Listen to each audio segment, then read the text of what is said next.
Beach days at the state park in Monroe are a fun time, but sometimes we accidentally forget things behind. Sometimes it's litter. One of the most common things that are found on Great Lakes beaches are plastic. That can include a lot of different things, like the stuff that we see here, like straws or parts of plastic silverware like spoons or forks.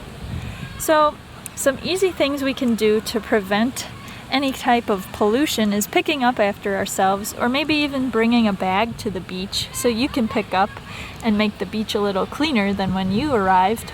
Or you can start creating and making your own sustainable collection of bamboo silverware, or just bringing reusable silverware wherever you go out to eat.